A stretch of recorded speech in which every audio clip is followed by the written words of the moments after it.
Good afternoon. I'm Annie Larkin, the Associate Curator of Public Programs at the Amerind Museum, and welcome to Amerind Virtual Autumn Fest Salon, Art and Sale with Troy Sice and Tsalate.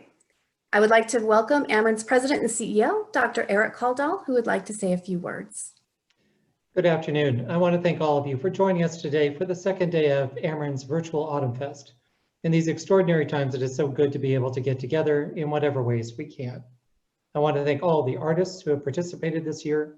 Your generosity in sharing your talent and your vision with all of us creates a bright light in our lives, and it is deeply appreciated.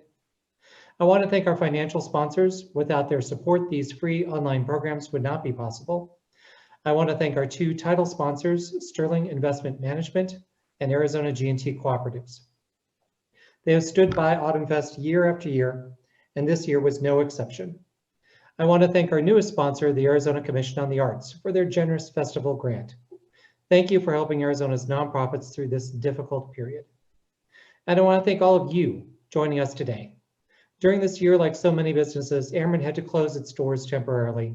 Thanks to artists, scholars, and online content, we were able to fulfill our mission in connecting Indigenous history and art with the broader world.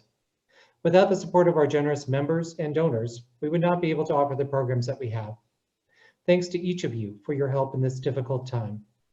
If you would like to join this generous Amerind community, but haven't yet had the chance, please visit Amerind's website for membership and donation information. No museum can do its work without a community of people like you. And an extra special thanks for Amerind's Associate Curator for Public Programs and Autumn Fest Master of Ceremonies, Annie Larkin. She has been a true leader in making Amerind's online programming possible, and we could not have accomplished all this without her. Thank you for all your work. I'll turn this back over to Annie to introduce the incredibly talented Troy Sice and Tsalate, who create truly exceptional works of art. Thanks, Troy and Ray, for being with us today. Back to you, Annie. Thank you, Eric. Amerind Virtual Autumn Fest features Indigenous artists and performers from throughout the Southwest. Today, in addition to the salon and art sale with Troy Sice and Tsalate, we have another salon and art sale with artist Raquel Kemp at 3 p.m. You can join us by watching the program live on Facebook or registering to watch on Zoom.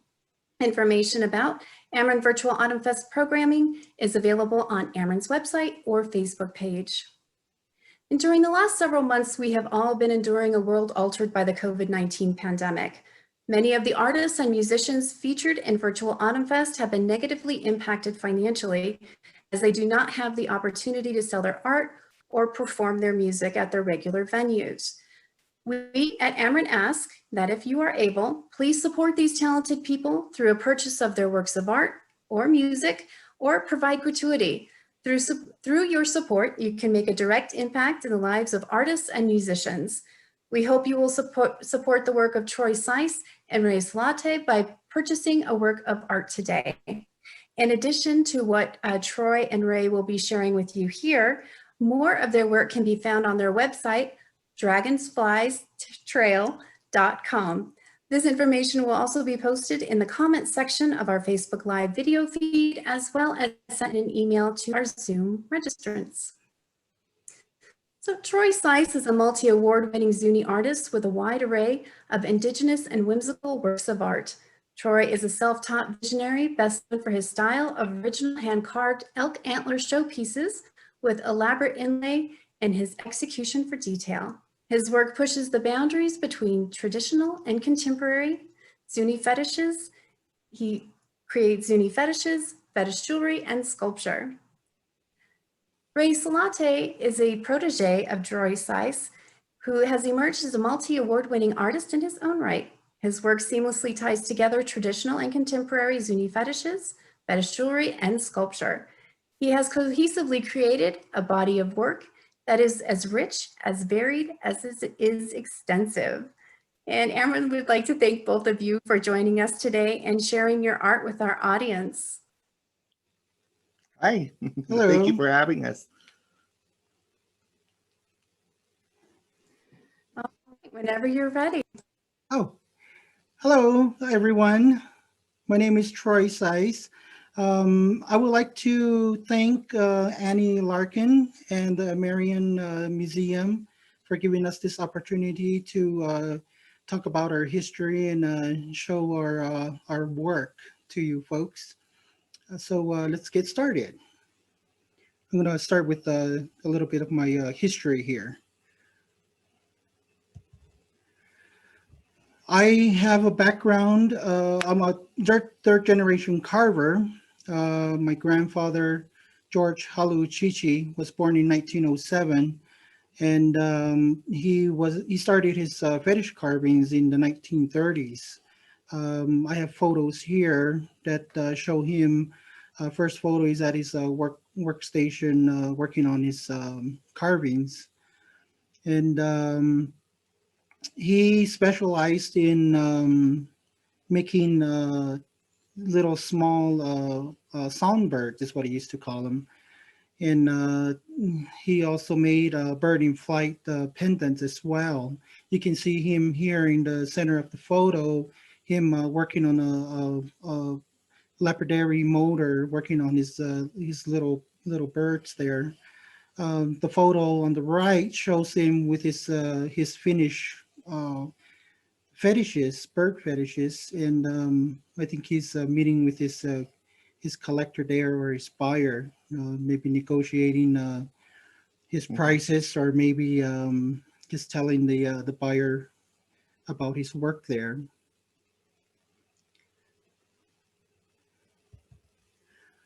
Here, the first photo shows a close-up of his one of his birds.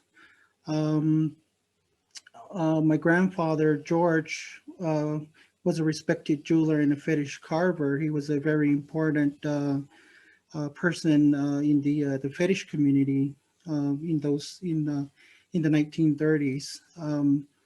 His bird in flight pendant and his birds had a slightly turned head, which was his signature for his carvings. The last picture here is shows his signature bird in flight pendant, and that is a collection from his daughter, which is my mother, in her personal collection. Here, the second generation of the family shows my Aunt Rosalia with her dog. Rosalia was also a carver of small birds like her father. She also did other carvings as well with her husband, the late Andrew Emerson Quam. And then my uncle, which is pictured in the center there, Raimi Hallow, also started in the 1970s with his bear carvings. Miguel Hallow is also another second generation carver. He's the one who initiated the first standing bear carvings out of antler, deer antler. Here, I have pictures shown of some of their work. Rosalia specialized in stringing bird fetishes. She also made fetish horses, and a picture of an inlay frog.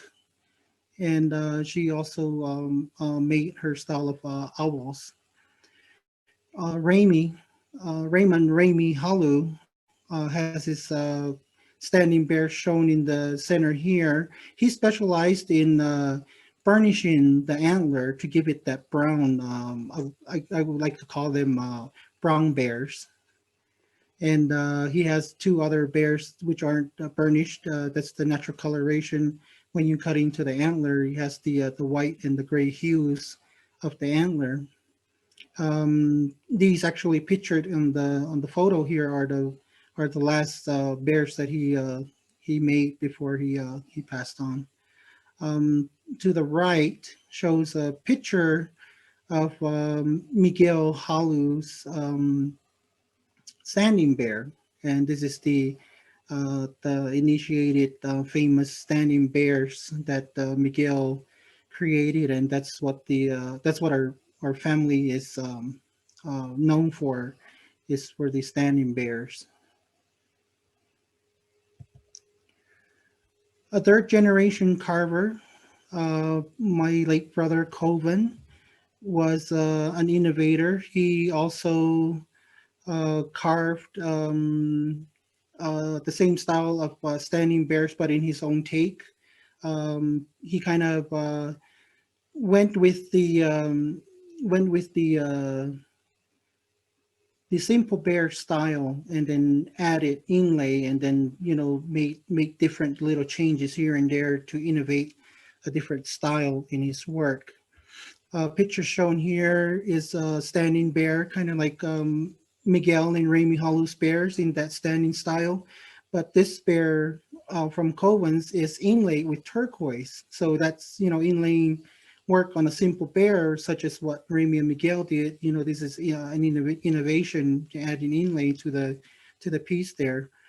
Coven also made corn maidens in different materials. This one here in the center is carved out of water buffalo horn, and you can see all the intricate round inlay and the petty point inlay on the pieces there. The horn itself has fine detailing on the piece itself, so that's what Coben was known for as well. To the right, it shows different materials such as lapis, and the white piece there, the Ola Maiden, is carved out of deer antler. And then there's two of apple coral maidens.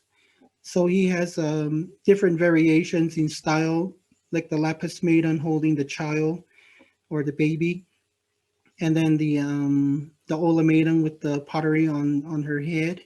And then the one in the center, the red one, has a shawl folded over her arms. And then one far right is also another maiden with a child, but the difference between that one and the lapis one is the child and the mother has the shawl wrapped around their heads, which is what you see in the Pueblo if you go down to Zuni. And I'm also a third generation carver. I'm the youngest of the family. Here shown is me at the work table, kind of like my grandfather's picture. I'm working on a bear that needs to be inlaid, so I have different stonework that we use to inlay our work. Let's see. Here we have different materials that we work with. We work with only all natural materials. We don't use any synthetic materials. We don't use laboratory opal or any kind of plastics or man-made materials. Everything has to be natural in our work. Here on the first photo in my hand, I have different cuts that are already sized up for different inlaying. There's a bit of turquoise and coral, malachite, lapis, different stones that are different cuts that need to be inlaid.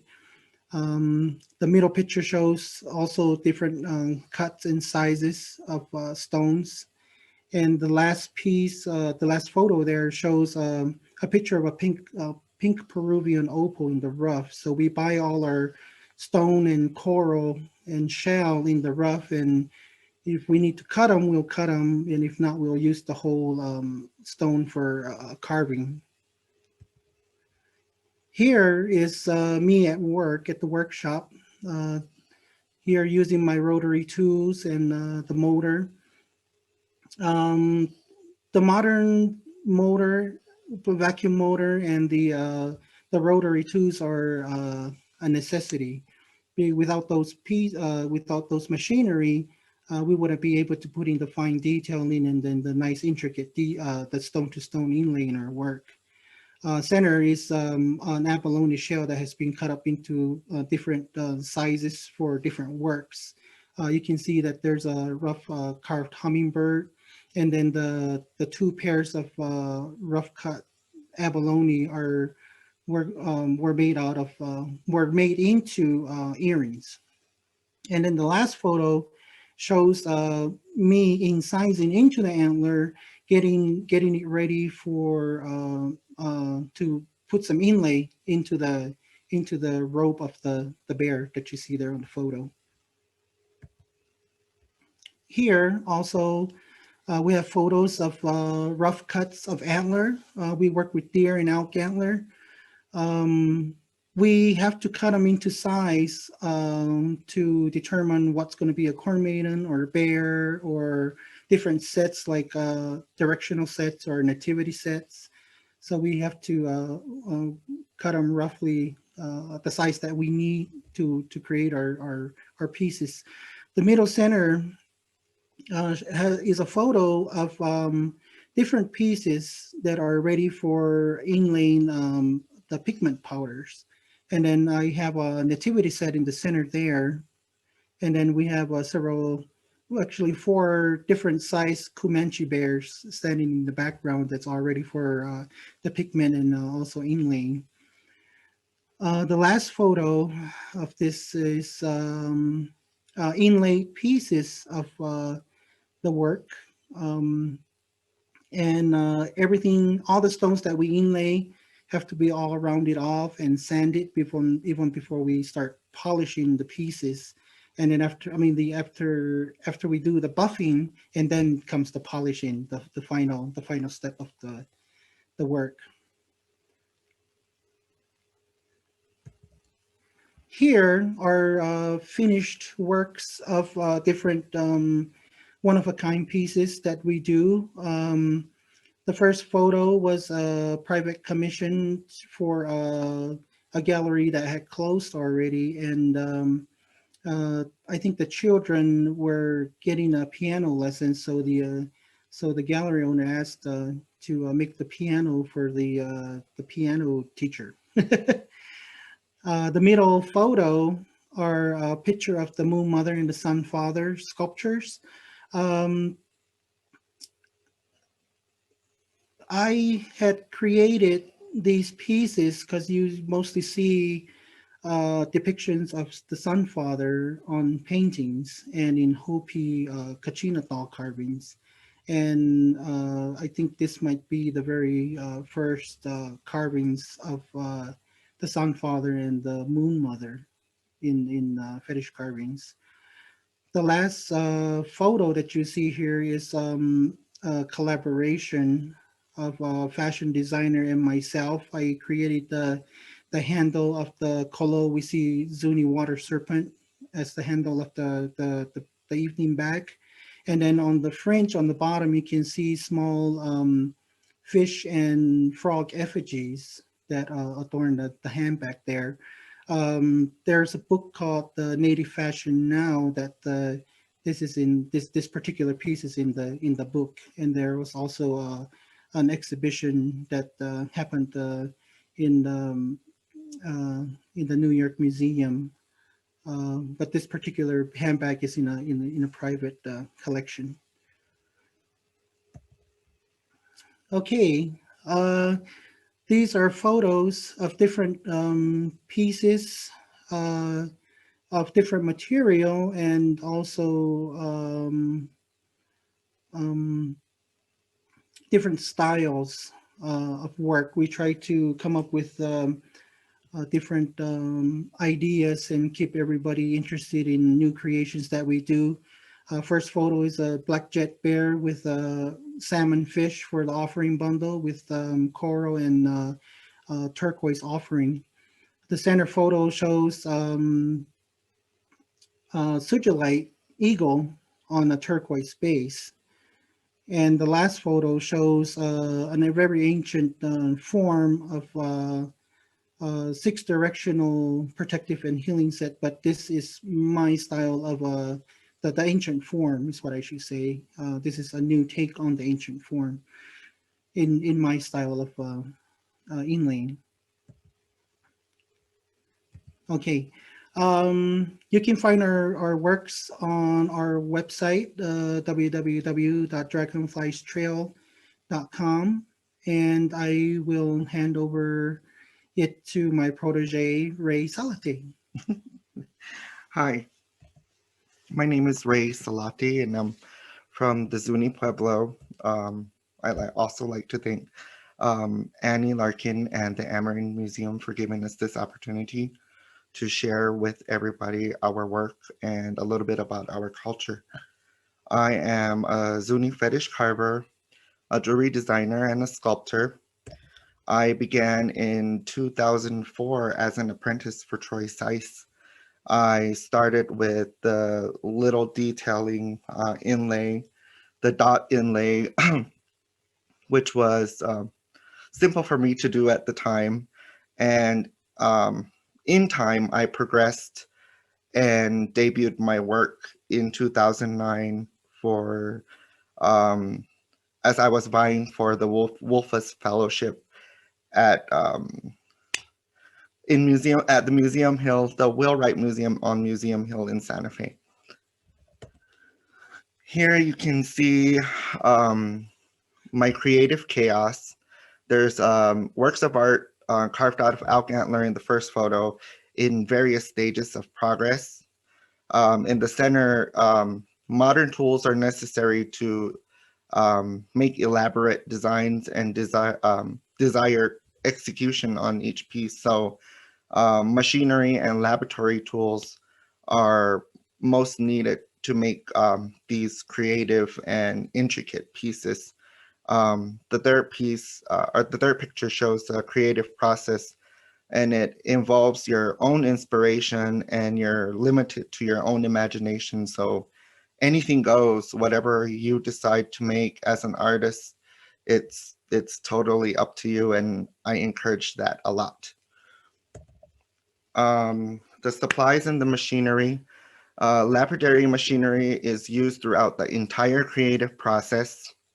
We use it to carve, we use it to incise, we use it to inlay, and finally to buff and polish.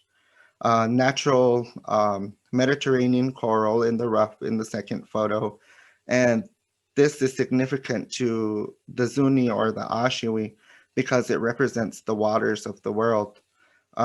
Natural turquoise is also in the rough on the third photo, and it's significant to the Ashiwi because it represents the flesh of the earth.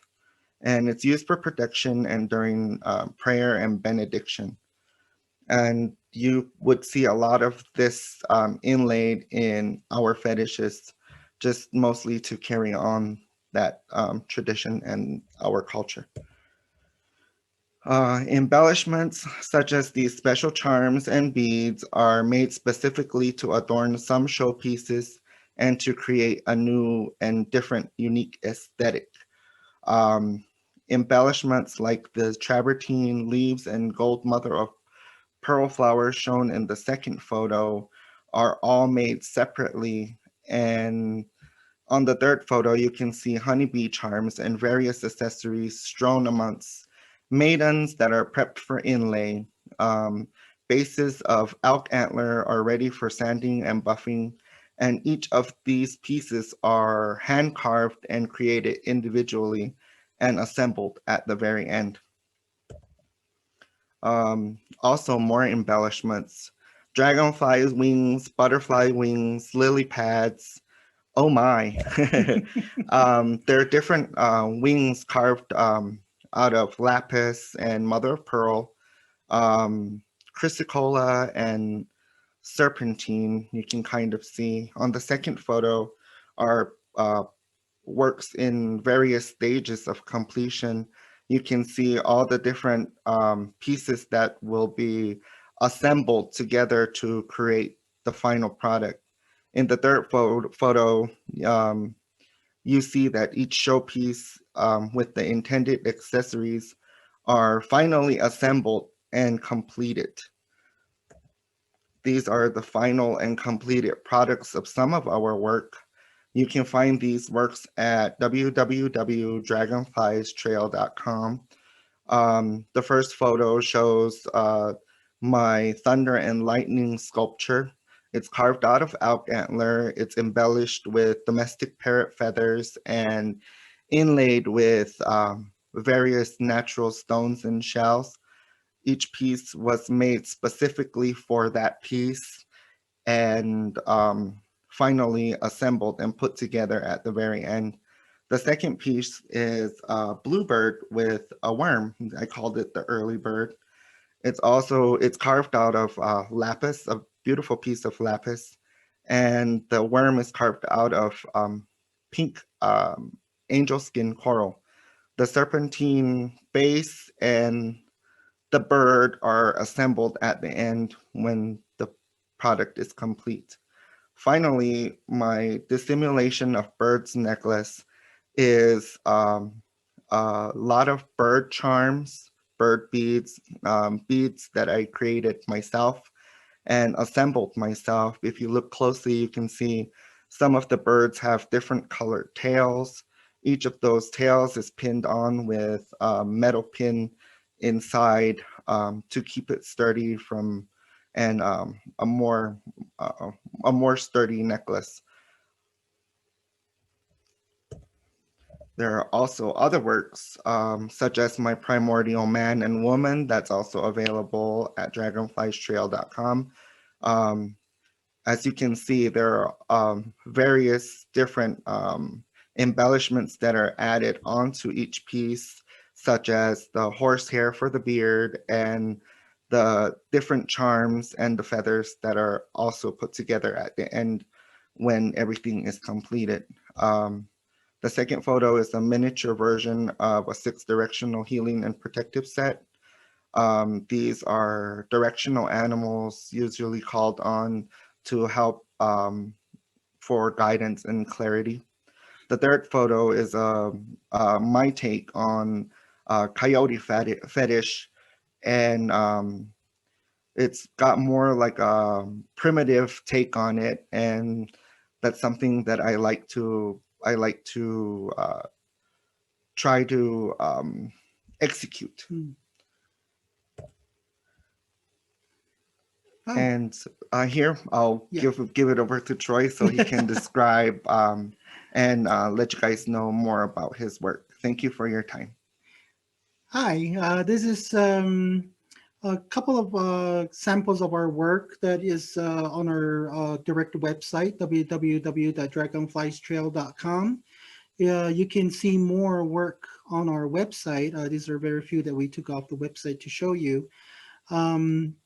The first one is titled Stretching Bear. He kind of has that little look to the side where he kind of like, that's what I do every morning, kind of stretch out myself like that in the morning. So I kind of like to visualize myself in my bears.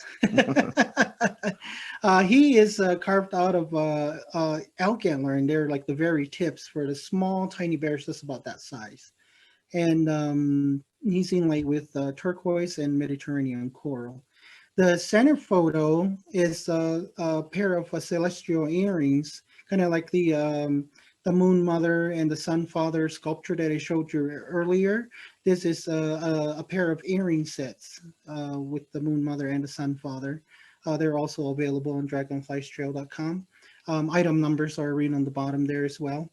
Last one is an award-winning piece from Sawaya. It's called Sacred White Corn Maiden. And this is a nice sculptural piece. She is standing on a black Belgian marble. And she's also adorned with various all-natural stones and shell. Yeah, that's pretty much it. And we'll send it over here. Here is some jewelry pieces that's also available on our website. This one is titled Heavenly Water Necklace. This corn maiden is, the corn kernels are embellished with high-grade lapis. And the stone of lapis that we purchased is, it's all blue all throughout. There's no imperfections of the white parts. And she also wears an ola jar on her head, and water is always needed in here in the desert area. So she's has a ola jar over or sitting up on top of her head. The last photo that I have here is of a medicine bear, and the design was taken from a pottery that was excavated from one of the ancient ruins of Hawiku in Zuni, and the bear was a design that was on a piece of that was on a pottery, and I took that ancient design and I turned it into um, a reversible necklace here. This bear is strung on also high grade, very heavy lapis. So it's a really nice a statement piece, I guess you would say. Here, I have a couple of jewelry pieces myself. The first is the Ancient Protector necklace. He is my depiction of an ancient warrior or an ancient protector. He's got the directional set colors in his feather plumes on his shield and the Sunfather on his shield. He's got a weapon of abalone, and he's available at dragonfliestrail.com. The second one is a warrior spirit necklace. He is also embellished with the hunting charms of the directional set, and he carries a club and a bow and arrow. Um, he represents the twin warriors from the Zuni folklore, and that too is also available at www.dragonfliestrail.com. Oh, And we've come to the end of our segment, and thank you for your time. And if we could, you have any? if you have any questions or you have any comments, we're open to take any questions and talk with you. Thank you both so much for a fantastic presentation. And again, if you have any questions, please feel free to use the Q&A section, and we will make sure that both Troy and Ray receive those. We do have one question. Let's see. Do you have a favorite material to use in creating your art? For me, I've been working with antler and a deer and elk antler for like the longest time. It's kind of like my go-to material because it's very versatile. You can do a lot with the antler. Also, ivory is kind of fossilized ivory is kind of another material that I like to work with. But we also make rare works with different pieces like lapis and jet. But the main medium for me is antler and deer antler. I personally like to work with deer antler and elk antler as well, but we do have tendency to try to obtain exotic stones and materials to embellish our work or bead our work or create new pieces out of them. And this question is for you, Ray. How did you get interested in making fetishes? And what is your family background in the arts, if any? Both my parents are silversmiths. They've been making jewelry pieces since I've been a kid. So for the past 30 plus years, they've been silversmiths. I began apprenticing for Troy, just to pass the time. I was inlaying small pieces for him, like the dots you see on the necklaces, or helping him clean them and polish them. So I just dabbled in it a little bit, and in time I progressed into actually carving pieces myself, and finally validating to myself that I was an artist. Mhm. And the next, are there any specific animals that you only use one type of material to create? No, not really. You know, being that we always push ourselves to create new designs, we always try to uh, push the limits on what we can do in our work. I can tell you right now that there's a lot of ideas that we haven't executed yet, and we're kind of barely getting into different things here and there. So, and then constantly on top of that, we're still coming up with more ideas that we haven't created yet. So there's a lot in the books that we haven't created yet. So it's endless.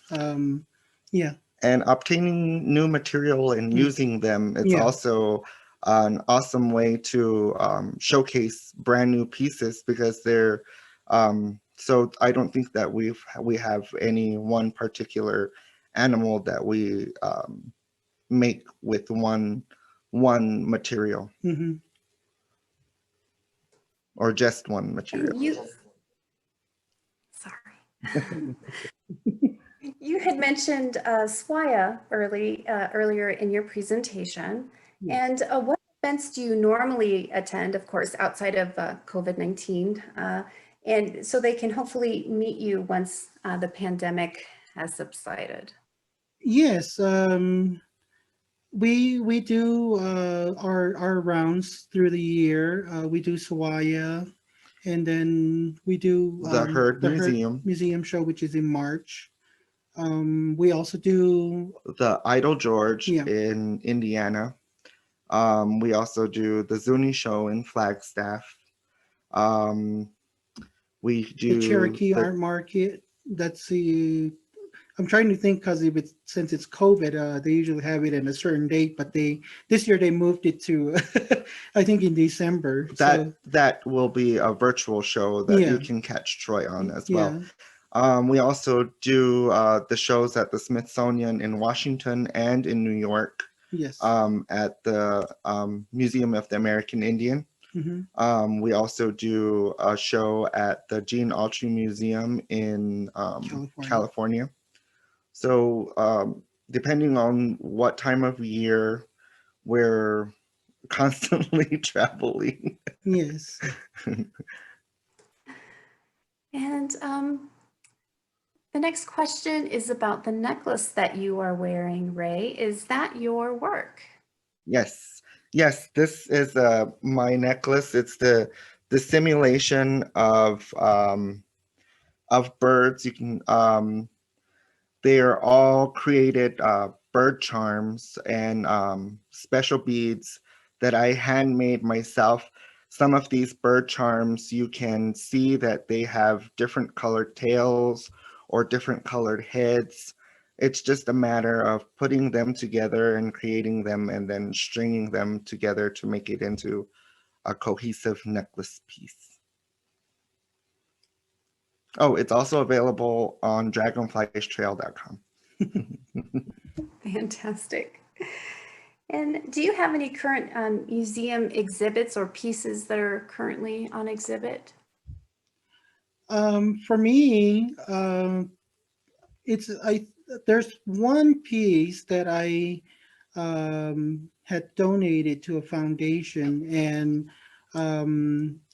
the Virginia Museum of Fine Arts has that sculpture that's in their permanent collection. Not quite sure if it's still on exhibit now, but that's one of the newest or the latest sculpture pieces that I donated to the museum. Um, and the I think the handbag that you saw earlier was also on exhibit, but that was a few years back with the Native Fashion Now, and I think that exhibit is already had passed. See the handbag here on the right corner.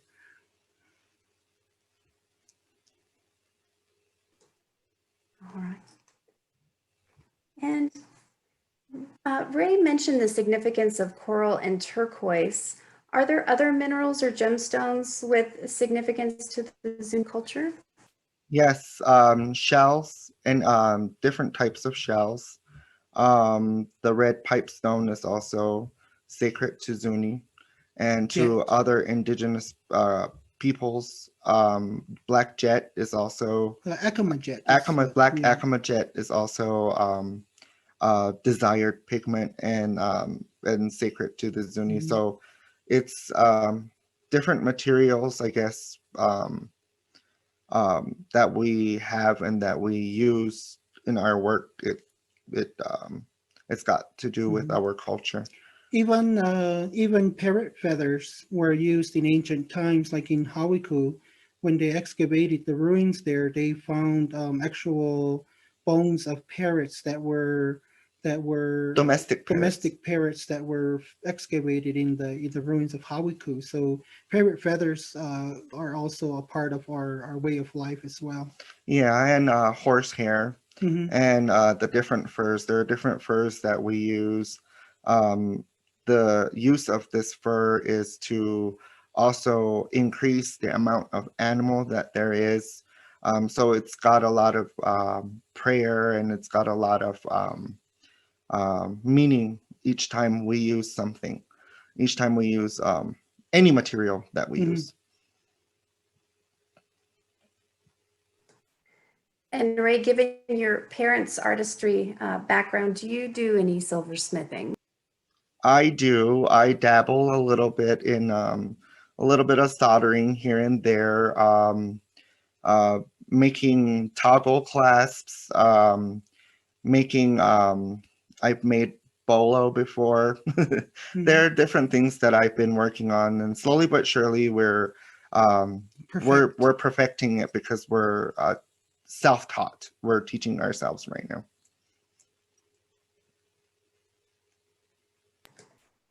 And do you know what type of figure you will create right off, or does the figure reveal itself during the artistic process? Sometimes you can, when you're out purchasing certain stones, you can already see if there's a little nodule on the turquoise piece that you already can see if that's going to be like a head, or maybe like a little long vein on the side, which could maybe indicate a tail. So you could already make us see like a mountain lion in a certain piece, like maybe a turquoise piece, or um, a rough marble piece.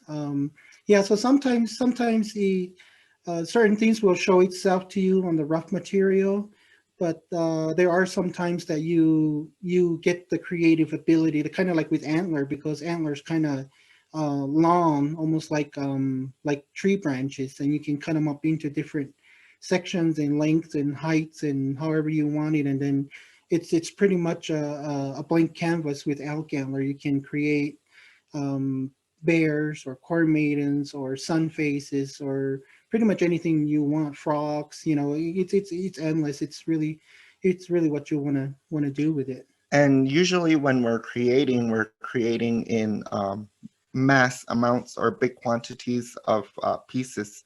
So once you get into the groove of carving, it kind of is like your mind and your hands take over, and you carve however and whatever piece that you can think of. It's basically up to you what you like to make. And like Troy said, there are pieces that show themselves on what they want to become, Hmm. and you just have to help bring it out of the piece. Yeah. When he speaks about massive amounts, the picture that I kind of backtrack to here, you can see the different cuts, like I was talking about on the first picture here. He has different sizes. And then the middle picture has like the Comanche, and then the nativity set, and then the different styles of maidens in the center photo. And they're all in different progresses Yeah, or they're all, different stages of completion. yeah. And then the last photo also shows a wide array of sizes and different figures, like the corn maidens, and there's badgers and bears, and there's a deer dancer on that last photo.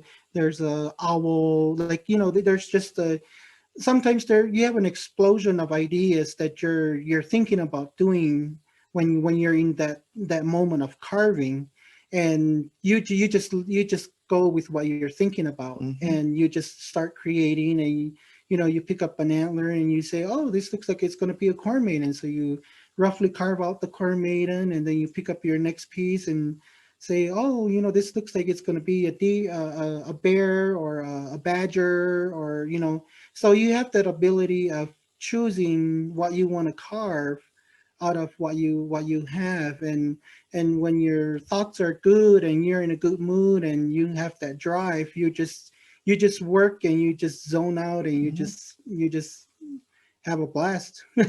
Depending I on guess what you can kind of say. piece it is, Yeah. it could be one piece with a lot of different embellishments and a lot of different accessories and attachments that you have to put together to make one complete piece.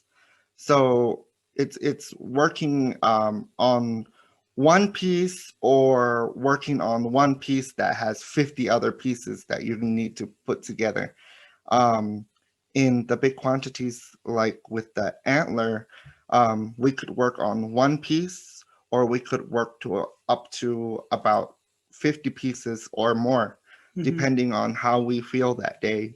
Yeah. And the one piece would, depending on how big it is, it would take about a day or so to finish. Whereas the 50 pieces, it could take about a Several month, weeks. Yeah. Month. depending on what type of details and embellishments and inlay that we are going to be doing to each piece. So each piece is unique. You wouldn't see the same thing if you put them together, you wouldn't see two pieces that look alike.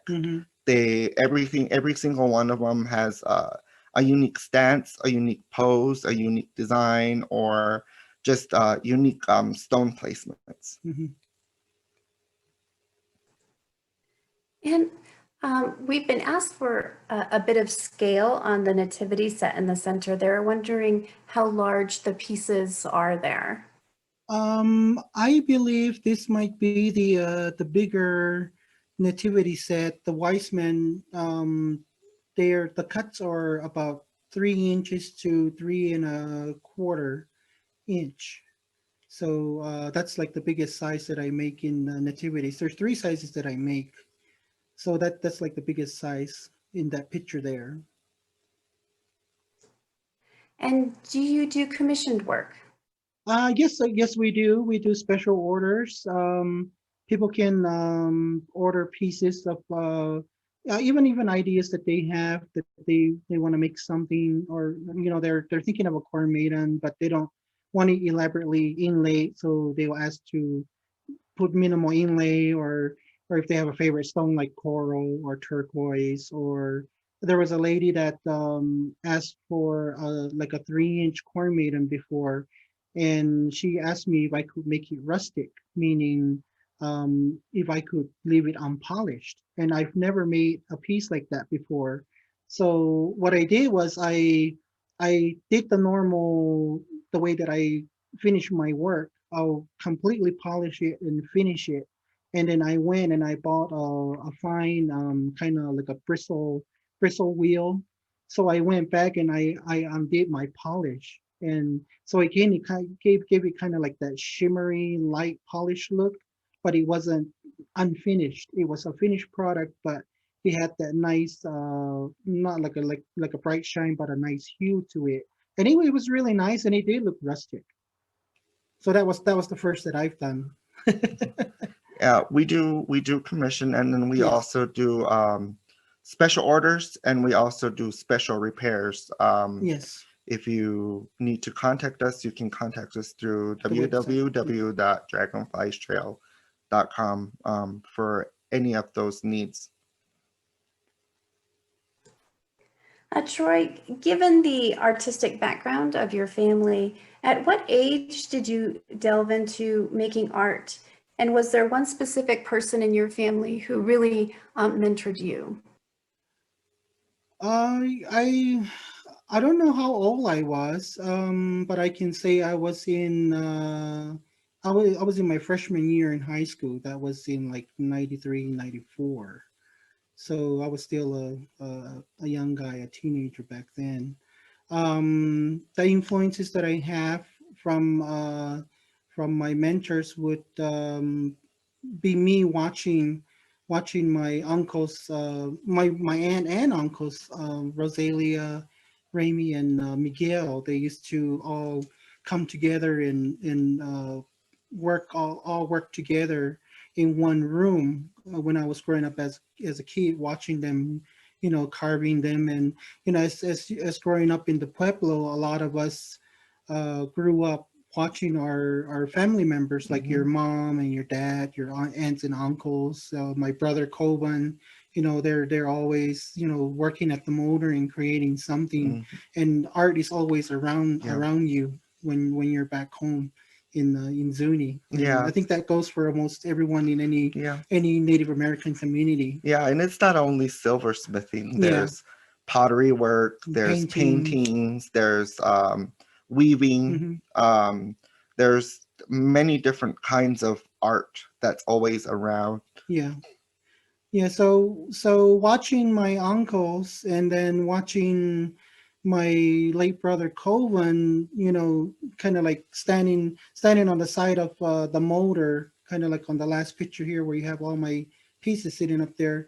Coven will be working on his pieces on a lapidary motor like that, and then you come and kind of want to see what's being created, and you're standing there at the motor, and you kind of get a glimpse of the carving. When he's carving, you get a idea of the movement and the way he cuts the antler and the steps that he follows.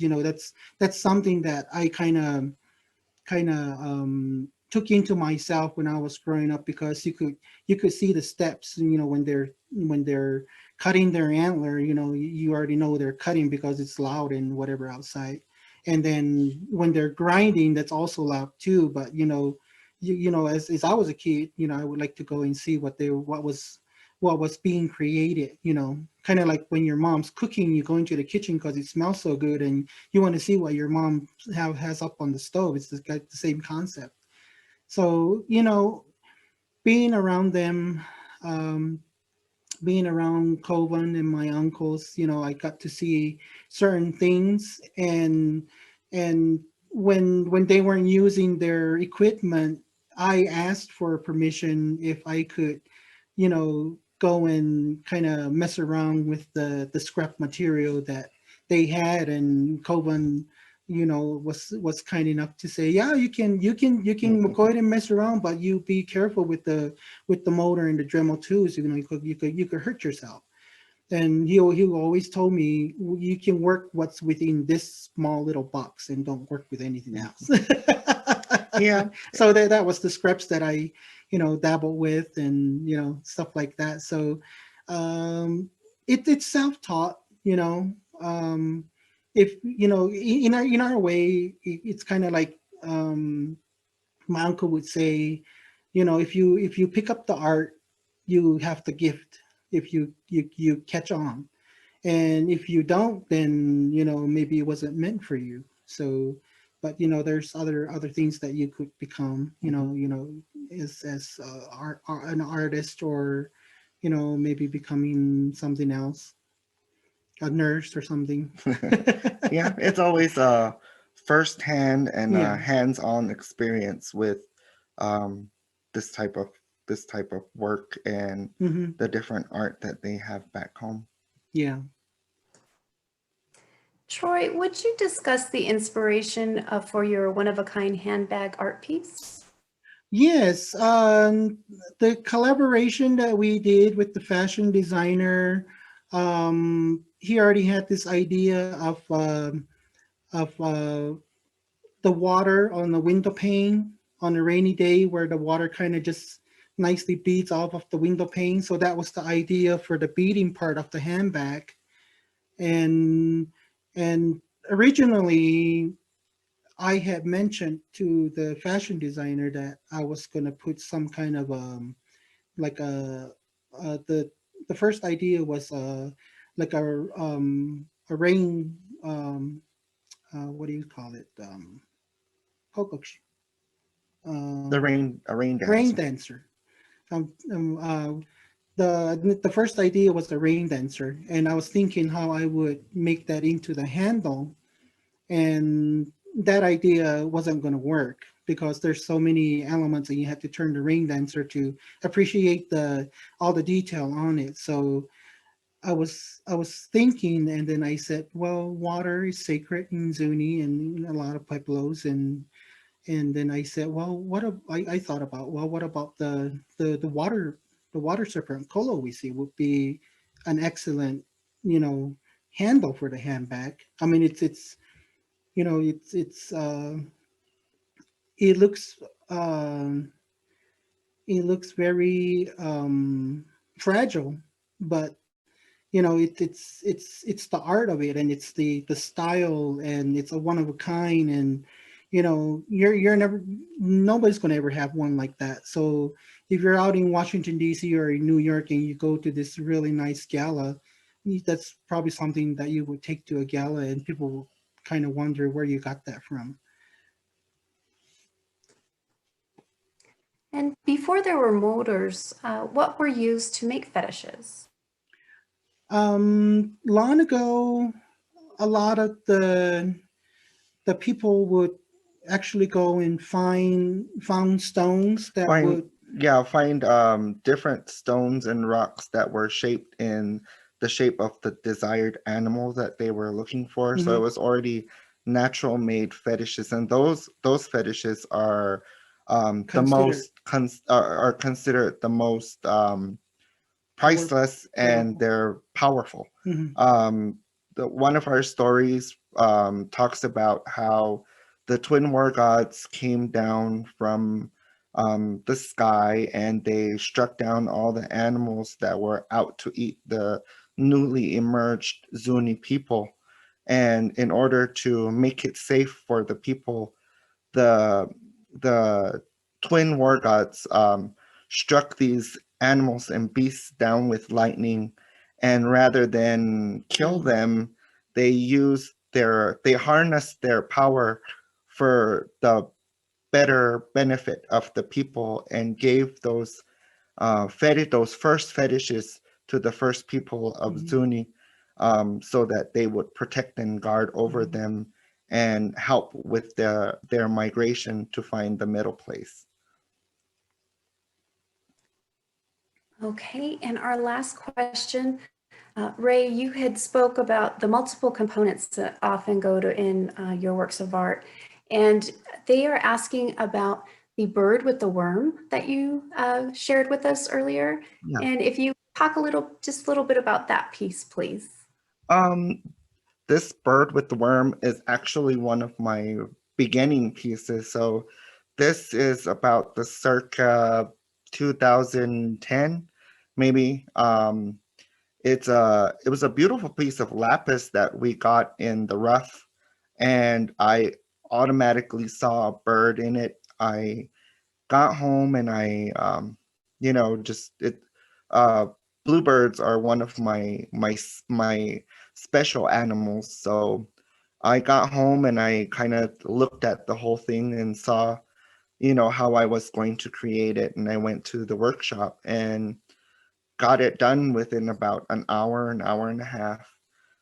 Still sanding and polishing took some time, but for me, it's just like one of those analogies. The early bird gets the worm. It's kind of like what came to mind. In a lot of my earlier pieces, like this bird and the different frogs that I started out with, you would see kind of like the natural cycle of life in my work. I would make frogs chomping on dragonflies, and bugs, different types of bugs. Um, this is also kind of like that, the bird with the worm. Mhm. I also make uh, frogs with honeybees, or bears with honeybees, or just honeybees alone. Mhm. Um, but each piece is made specifically for that one showpiece, and it's tedious, but the overall outcome of the completed product is that's what I like to do. Well, gentlemen, thank you so much for spending time with us today and sharing information about your works of art with our audience. And again, Amerind encourages you to visit Troy and Ray's website, dragonfliestrail.com, to purchase one of their spectacular works of art. Thank you both so much. Thank you for Thank having you us. for having us. Thank you to our audience and have a great day. Bye. Bye-bye. Bye-bye.